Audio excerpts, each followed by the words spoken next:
कोई दूसरा व्यक्ति है, मान लो कोई रिश्तेदार है और उसका बच्चा पढ़ना चाहता है,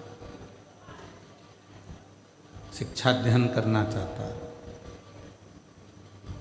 उसको चिकित्सा की जरूरत है, आपने उसके लिए कोई सहयोग करा, वो दान की गिनती में कहेगा, उसको दान कहा जाएगा कि वो दान।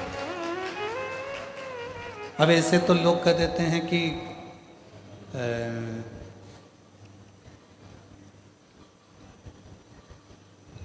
कितना सुंदर कहा है कि यदि हम किसी व्रत का उद्यापन करते हैं, हम किसी व्रत का यदि उद्यापन कर रहे हैं और उद्यापन यदि हम कर रहे हैं तो उद्यापन करने में भी पहला प्रयास होना चाहिए कि बाहर की जो माताएं हैं, बाहर के जो जोड़े हैं, बाहर के जो लोग हैं, उद्यापन में पहले उनको गिना जाए। और हम क्या करते हैं, अपने घर में ही उद्यापन करना है, घर की तो देवरानी जेठानी इतनी सारी हैं, वैसे भी तो बुलाना ही पड़ेगा, तो वैसे की जगह ऐसे बुला लो, गिनती की गिनती हो जाएगी और उद्यापन का उद्यापन हो जाएगा। मतलब तुम्हें काम निपटाना है, तुम्हें उस उद्यापन का फल प्राप्त नहीं करना, तुम्हें उस उद्यापन का फल नहीं चाहिए, तुम्हें केवल काम को निपटाना है, केवल काम निपटाना नहीं भाई। उद्यापन करोगी तो देवरानी तो भोजन करेगी करेगी, जेठानी तो भोजन करेगी करेगी, ननंद भी आएगी, नंदोई भी आएगा, तो इन सबको तो तुमको भोजन कराना है, पर इनको उद्यापन में नहीं गिनना है। उद्यापन में उनको गिनो जो दूसरे हैं।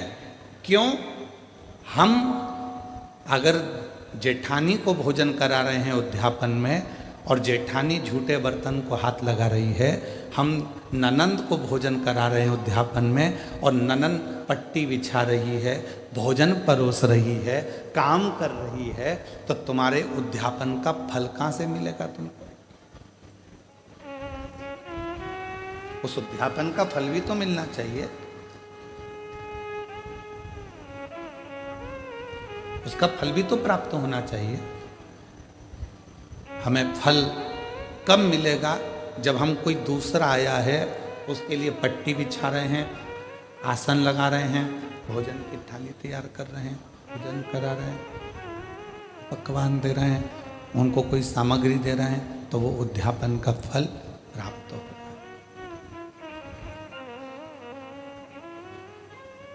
वो लेकर गया, यहाँ से थोड़ा आपने कुछ दिया, उसको कलश दे दिया, तुमने कोई सुहाग की सामग्री दे दी, कोई चूड़ी दे दी, कोई बिछुड़ी, कोई ब्लाउज पीस दिया, कोई तुमने उसको साड़ी दी या कोई सामान दिया, तो वो लेकर गए, वो लेकर पहुंच गए, तो वो उद्यापन है। अब तुमको मालूम है कि अगर मैं उद्यापन करूंगी तो मुझे ननंद को तो बुलाना पड़ेगा, मम्मी नहीं मानेंगी। तुमको मालूम है कि मैं उद्यापन करूंगी तो मुझे जेठानी को तो बुलाना ही पड़ेगा, देवरानी को तो बुलाना ही पड़ेगा, जेठानी को बुलाना ही पड़ेगा, मानेंगे नहीं घर के लोग। तो क्यों ना उनको भी उद्यापन में जोड़े में गिन लूं, और तुमने उनको भी उद्यापन के जोड़े में गिन लिया और विचार करा, मेरे 16 जोड़े पूरे हो गए, मेरे 16 सोमवार का उद्यापन हो गया, अब भगवान शंकर मुझे फल देंगे। शंकर जी सोचे, जितनी चतुर तू है उससे चौगुना चतुर मैं हूं।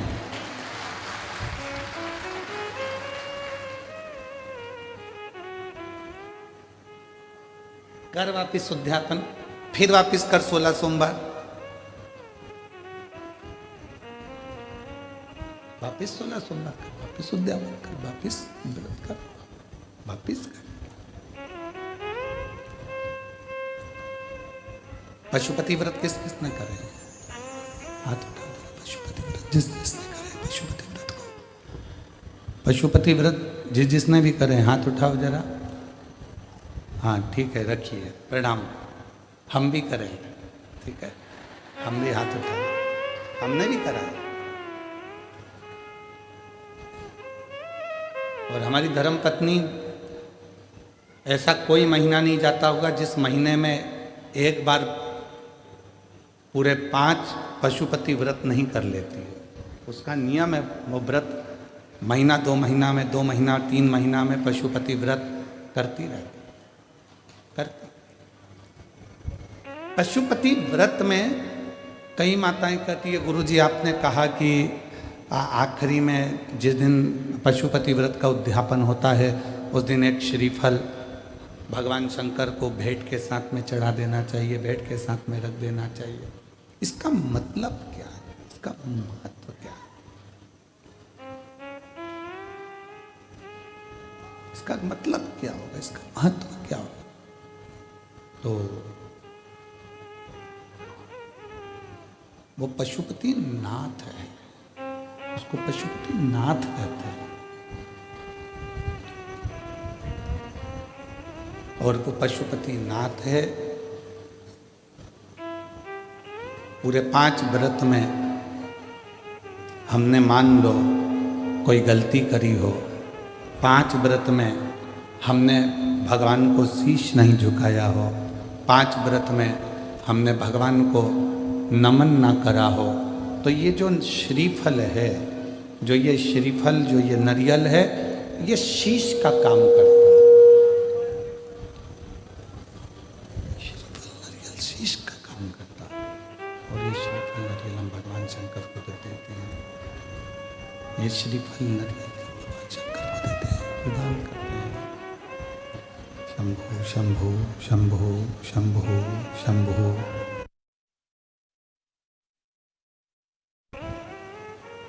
ये नारियल शीश का काम करता। हे प्रभु, हो सकता है कि मैंने अपना शीश आपके चरणों में नहीं नवाया, हो सकता है जैसे गलती हो गई, हो सकता है मैंने गलती करी, मैं आपके चरणों में शीश नवा सकी,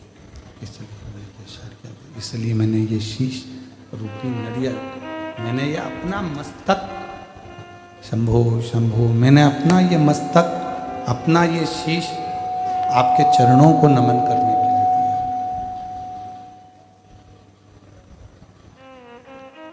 ये आपके चरणों में मैंने छोड़ दिया और अब सौंप दिया इस जीवन का सब भार तुम्हारे हाथों में। अब इस जीवन का सब भार तुम्हारे हाथों में है, हार तुम्हारे हाथों में और जीत तुम्हारे हाथों में है, हार तुम्हारे हाथों में और जीत तुम्हारे। इस जीवन का सारा भार हमने परमात्मा के चरणों में सौंप दिया।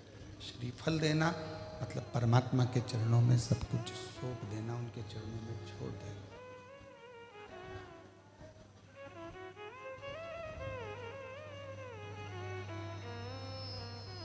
ये जितना, कई लोग कहते हैं गुरुजी, गुरुदेव, हम, आप कहते हो कि पूर्व समय का हमारे कर्म का भोग हमको इस जन्म में आकर भोगना पड़ता है, हमारे पूर्व का कर्म का दंड हमको इस जन्म में भोगना पड़ता है। हाँ, भोगना तो पड़ता है।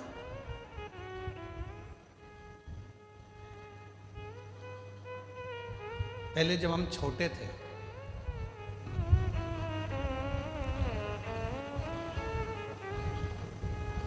बहुत ज्यादा छोटे थे, तो नवरात्रि में कन्या भोजन करने जाती थी तो उनके साथ हम लंगूर भी जाते थे। और यहाँ पर कई जीजाउन बैठे होंगे, कई लड़के बैठे होंगे, वो भी बचपन में चले जाते हो। भले वो नहीं कह रहे तो क्या हुआ, पर हम तो कह रहे हैं ना, हमारी कथा तो हमको सुनाने में क्या दिक्कत है। उनको शर्म आती होगी कि हमने क्या कन्या भोज में कन्या के साथ बैठकर भोजन कर, हमने तो किया। पर जिन जिन के यहाँ भोजन करने जाते थे वो आंटी इतनी चतुर होती थी ना,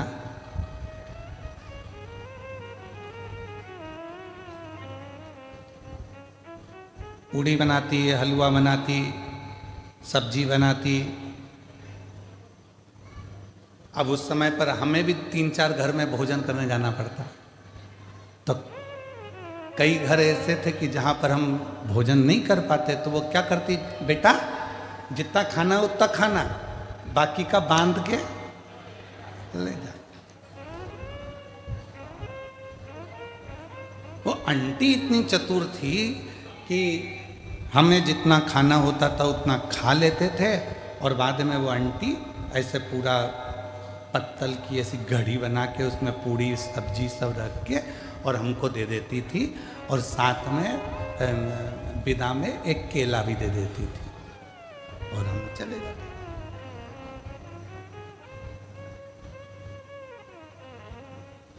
उस समय का देवी जी के समय पर जो हमने कन्या भोज में भोज करा और जो पत्तल लेकर आए, आज समझ में आता है कि उनके घर में हम पूरा नहीं खा सके तो उसने पत्तल में बांध कर दे दिया। उसी तरह ऊपर भी हमारा कर्म का दंड हम पूर्व जन्म का नहीं भोग सके तो उसने हमारे जन्म के साथ पत्तल में बांधकर अभी दे दिया।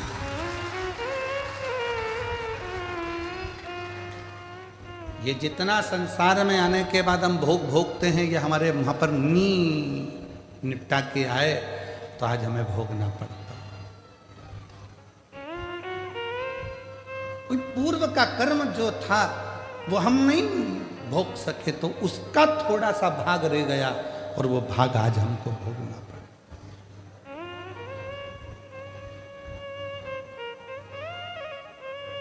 और कोई पिछले जन्म के अच्छे कर्म मुझे बाबा तेरा साथ मिला। हम पिछले जन्म के कर्मों का भोग भोगते भोगते भोगते भोगते इस जन्म का भी भोग रहे हैं, और कोई हमारे पूर्व में हमने कोई पुण्य करा होगा, मेरी जीजियों ने, मेरे जीजाओं ने, मेरी बेटियों ने, बेटाओं ने, मेरे बुजुर्ग माँ बाप ने कोई पुण्य करा होगा। उस पुण्य का फल ये मिला कि बड़ौदा में शिव पुराण की कथा हुई और उस पंडाल में अपन जाकर बैठे। ये पूर्व का पुण्य, पूर्व का पुण्य। कोई अच्छा कर्म हमारी जिंदगी में हमने करा होगा तो वो हमारे सामने आकर प्रकट होगा।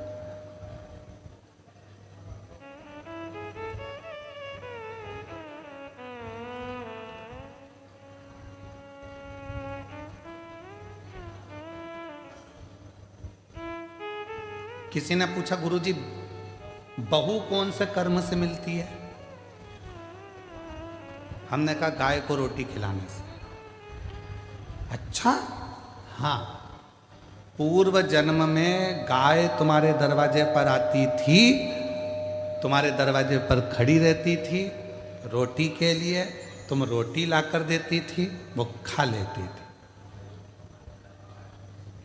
दूसरी बार फिर आती थी, तुम रोटी नहीं देती थी, घर के लोग कहते थे अभी तो दी थी, अभी तो दी थी, और उसको डंडा उठाकर चिल्लाकर भगा देते। बस वो ही गाय तेरे घर बहू बन के आई। सुबह की चाय दे देती है बहुत अच्छे से, दिन की मांग के दे, मांग के। अरे मम्मी अब भी तो पी थी तुमने, सबकी चाय बनाऊंगी तो क्या तुम्हारी भी बनाऊंगी? ये तो अब भी सर्विस से आए, नौकरी से आए, इनकी बनाऊं कि तुम्हारी बनाऊं? बस अगर उस समय पर रोटी 2 बार भी दे देती तो 2 बार चाय भी मिल जाती है। 2 बार। पूर्व कर्म, पिछला हिसाब बना।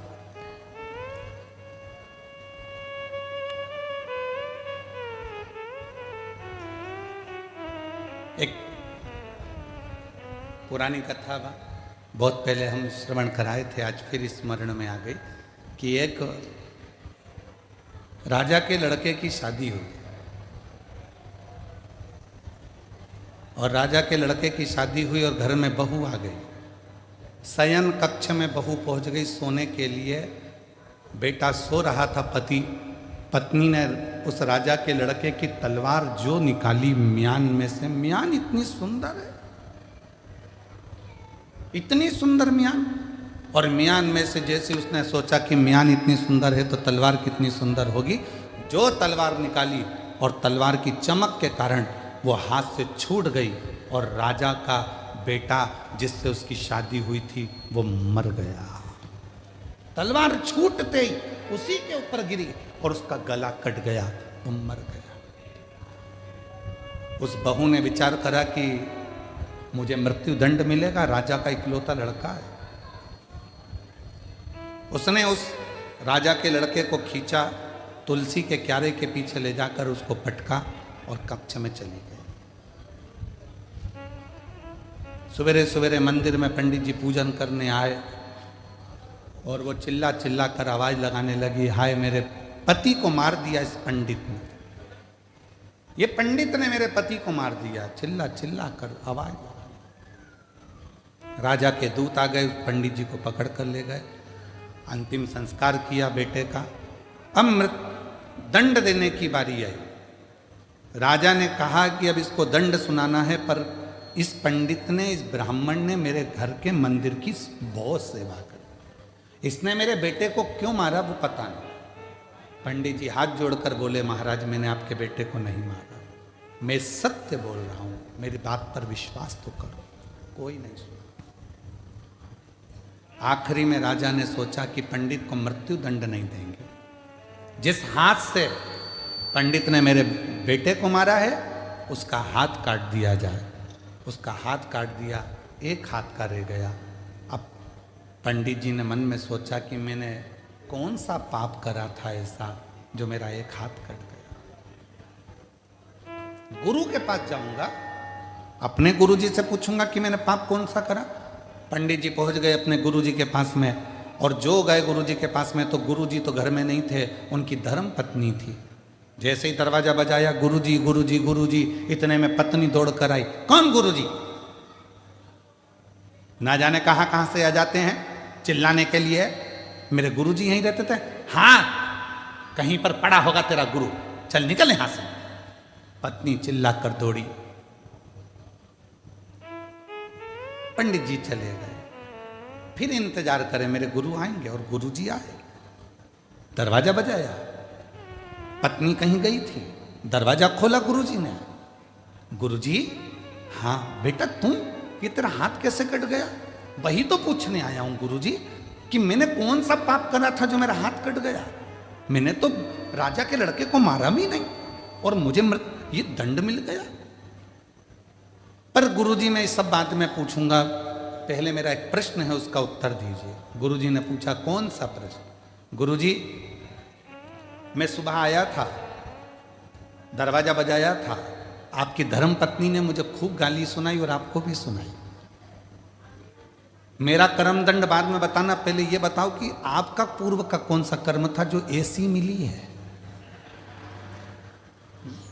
ये मिली आपको, आप तो इतने विद्वान पंडित जी, इतने विद्वान गुरुजी, और आपकी पत्नी ऐसी मिली है। तब गुरुजी ने कहा, देख बेटा, ये मेरे पूर्व जन्म की बात है। पूर्व जन्म में ये गधी थी, मैं कौवा था। इस गधी की पीठ पर वजन ढोते ढोते ढोते ढोते घाव हो गया था। घाव के कारण एक फोड़ा हो गया था। मैं कौवा उड़कर आता था, इसकी पीठ पर बैठकर इसके घाव को खरोदता था। घाव खरोदते खरोदते वो गधी इतनी परेशान हो गई कि मेरे कारण बस वो भागकर हरिद्वार चली गई। मैं उसको ढूंढता ढूंढता कौवे की योनि में हरिद्वार पहुंच गया और फिर वो गधी मिल गई। मैंने फिर उसकी पीठ को खरोदा, वो दौड़कर गंगा जी में कूद गई। मैं भी गंगा में कूद गया, मर गए। मरे तो मैं इसका पति बना और ये मेरी पत्नी बनी, उस समय पर मैं अपनी चोंच से इसको खरोदता था, अब ये अपनी चोंच से मुझे खरोद, अभी अपनी चोंच से मुझे खरोद रही। गुरुजी, ये तो मैंने सुना, पर मेरा हाथ क्यों कटा, मैंने कौन सा कर्म करा? तो कहा, पूर्व समय में तुम एक संत थे, बैठे थे, तुमने नियम लिया था कि मैं सत्य बोलूंगा और सत्य के सिवा कुछ नहीं बोलूंगा। सत्य बोलने का नियम लेकर तुम बैठ गए।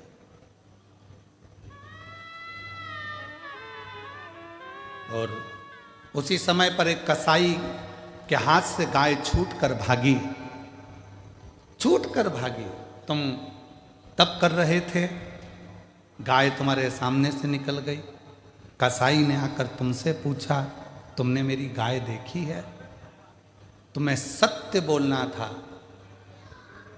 सत्य बोलना था, तो तुम तप में लगे थे, तुम झूठ नहीं बोल सकते थे, इसलिए तुमने अपने हाथ का इशारा उस गाय की ओर कर दिया। कसाई गया, गाय पकड़ी, उसको मार दिया। जो कसाई था वो राजा का लड़का बना, जो गाय थी वो बहू बनी, और उस कसाई ने उस गाय को काटा था तो उस बहू के हाथ से तलवार छूटी और वो कसाई जो राजा का लड़का बना था उसको कटना पड़ा। और तूने हाथ का इशारा कर कर बताया था गाय का स्थान, इसलिए तेरा यह हाथ कटा है, इसलिए तेरा हाथ। कोई पूर्व का कर्म हमारा ऐसा होता है जिसको हमें भोगना होता। कई लोग कह देते हैं हम मंदिर जाते हैं इसके बाद भी हमें दुख पीछा नहीं छोड़ता, हम भगवान का भजन करते हैं फिर भी दुख पीछा नहीं छोड़ता। हमारा पूर्व का हम जो कर कर आए हैं वो तो हम जो वहां पर भोजन नहीं कर पाए तो पत्तल बांध कर लाए हैं, वो तो खाना पड़ेगा, वो तो लाए हो ना बांध कर, तो उसको तो भोगना ही है। पर कुछ अच्छे कर्म कर कर, जब हम कुछ अच्छा कर्म करना प्रारंभ करते हैं तो हमारा कर्म श्रेष्ठ होते चले जाता। महाराज,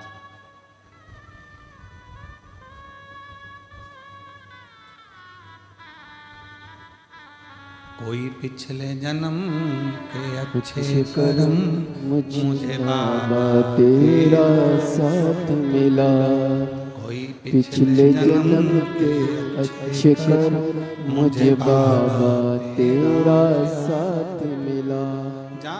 सारी दुनिया झुकती है, जहाँ सारी दुनिया झुकती है, मुझे वाली दरबार मिला, दरबार मिला।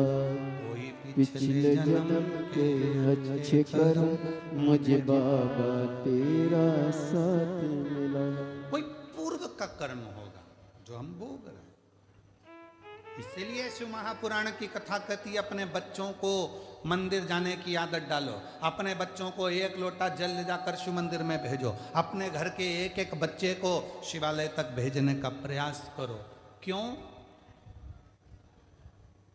हम तो खैर वो नहीं पहनते जो तुम लोग ये शर्ट पहनते हो बटन वाली, हम नहीं पहनते हैं, हम तो ये बांधने वाली पहनते हैं, ढीली हो जाए तो कस लो।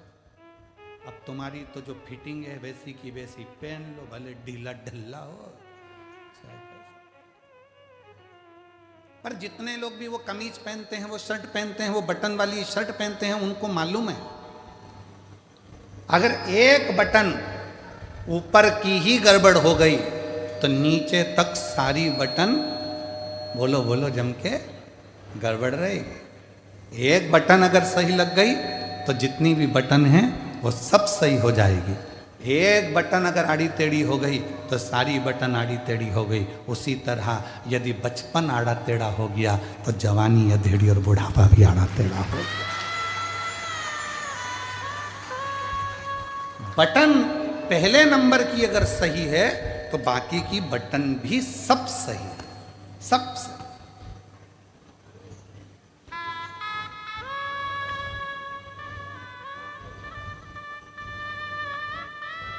दर्जी जब कपड़े सिलता है, आप लोगों की शर्ट बनाता है, तो दर्जी कितना चतुर होता है, जरा विचार करिएगा कि वो दर्जी जेब लगाता है ना तो लेफ्ट में लगाता है। कहाँ लगाता है? लेफ्ट, उल्टी साइड, क्योंकि उसको मालूम है हार्ट इधर ही है, दिल इधर ही है। उसने जेब क्यों लगाई? किसी दर्जी से पूछना कि ये जेब क्यों लगाई तूने? तो कहा पैसा रखना है तो नीचे की जेब में रखना, मोबाइल रखना है तो नीचे की जेब में रखना, और अगर कभी जिंदगी में भगवान का प्रसाद मिल जाए, बेलपत्र मिल जाए, तो दिल के पास रखना, हार्ट के पास, दिल के पास। इसलिए उसने जेब भी, एक दर्जी भी अगर जेब लगा रहा है शर्ट में तो उल्टी साइड पर लगा रहा है, जहां हार्ट है, जहां दिल है, क्योंकि उसको मालूम है भगवान का प्रसाद जितना दिल के करीब में होता है उतना हार्ट आनंद में रहता है।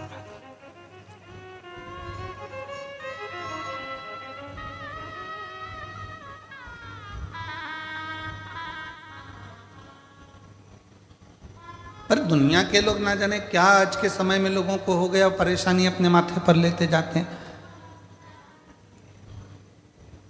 जरा जरा से बच्चे कह देते हैं मैं पढ़ाई से परेशान हूं। लड़कों से पूछो तो, उनकी माओं से पूछो तो कि बच्चों के विवाह से परेशान हूं। पति से पूछो तो कि पत्नी से परेशान हूं। पत्नी से पूछो तो ये बेहरू से परेशान हूं, पति से। मां से पूछो तो कि बच्चों से परेशान हूं।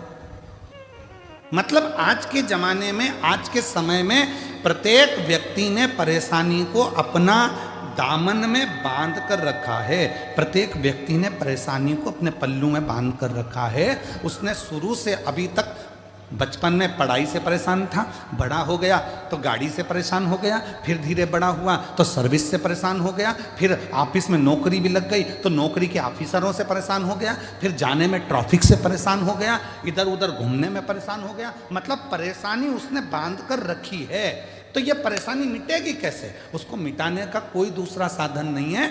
आप खुश रहना प्रारंभ कर दो, प्रसन्न रहना प्रारंभ कर दो, और ये मन में मान लो जो शिव करेगा वो सब अच्छा करेगा, तो परेशानी अपने आप मिटती चली जाएगी। आपने बना के रखा है मैं इस बच्चे से इतनी परेशान हो गई गुरुजी, बिल्कुल नहीं सुनता, बिल्कुल नहीं सुनता, परेशान हो गई, अभी से बच्चों से परेशान हो गई। मतलब परेशानी को तुमने अपने अंदर बांध कर रखा है, परेशानी को तुमने पकड़ कर रखा।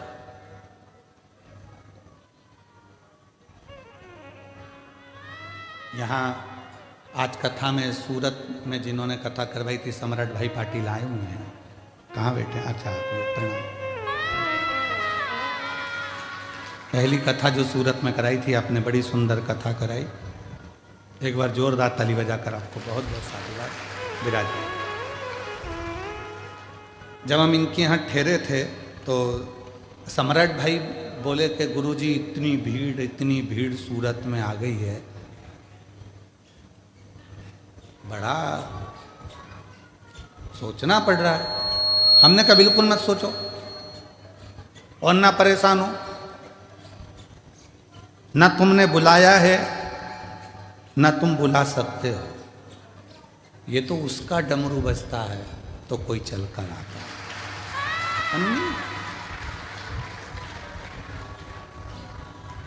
जब सौंप दिया इस जीवन का सब भार तुम्हारे हाथ में, संपूर्ण जीवन का भार तत्व जब हम परमात्मा को सौंप देते हैं तो फिर हमारा कुछ भी नहीं, कुछ। और मेरी जीजियों फिर निवेदन है, तुम बेटी को अपनी बेटी मानते हो, तुम बेटे को अपना बेटा मानते हो, बिल्कुल मत मानो। शंकर जी के मंदिर में तुम्हारे बेटे की शादी नहीं हो रही, तुम्हारी बेटी की शादी नहीं हो रही, अशोक सुंदरी वाली जगह पर जाकर हाथ रखकर 7 बिंदी लाल चंदन की लगाकर हाथ रखकर कह दो कि ये मेरा बेटा, इसका नाम ये है, इसका ये गोत्र है, ये मेरी बेटी, इसका नाम ये है, इसका ये गोत्र है, ये तेरी औलाद है, मैं शादी नहीं करूँगी, तुझे करना है, तुझे संभालना है, फिर वो संभालेगा। उसका प्रमाण ये शिव महापुराण का एक पत्र आया है, उसका प्रमाण देखिए पत्र में, एक पत्र में लिखा है।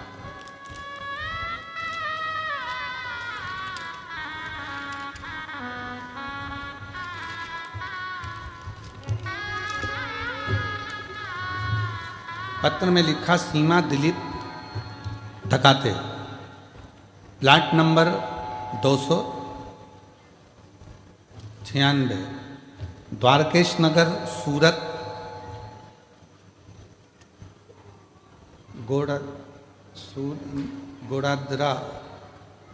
गोड़ादरा से हैं। कहीं बैठी हो तो हाथ हिला सकती हैं। बाबा का मैं क्या वर्णन करूं। मुझे पेट में 2 गठान थी।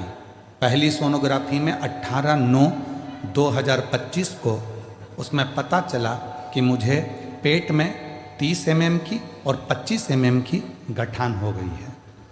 मेरे गर्भाशय में 2 गठान हो गई, एक 30 mm की हो गई, एक 25 mm की हो गई। उसके बाद डॉक्टर ने ऑपरेशन का कह दिया, पर मन नहीं करा कि ऑपरेशन कराऊं, क्योंकि डॉक्टर बोले थे ये गठान जांच के लिए जाएगी, उसमें क्या आएगा। बहुत रोई मैं गुरुदेव। तब किसी एक बहन जी के कहने पर मैं सीहोर चली गई और सीहोर में रुद्राक्ष लेकर आ गई। उसका जल शिवजी को चढ़ाकर ग्रहण करना प्रारंभ किया और बेलपत्र का भी सेवन किया। फिर हमने दूसरी सोनोग्राफी, जब पहली सोनोग्राफी कराई थी 18/9/2025 को, उसमें पता चला था 30 mm की 25 mm की गठान है, ऑपरेशन का कह दिया। दूसरी सोनोग्राफी कराई 11/11/2025 को, उसमें पता चला रुद्राक्ष का जो जल पिया था उसमें मालूम पड़ा जो 30 mm की गठान थी वो 25 की हो गई है और जो 25 mm की गठान थी वो 12 mm की हो गई है। 12 mm की। गुरुदेव, फिर मुझे मालूम पड़ा कि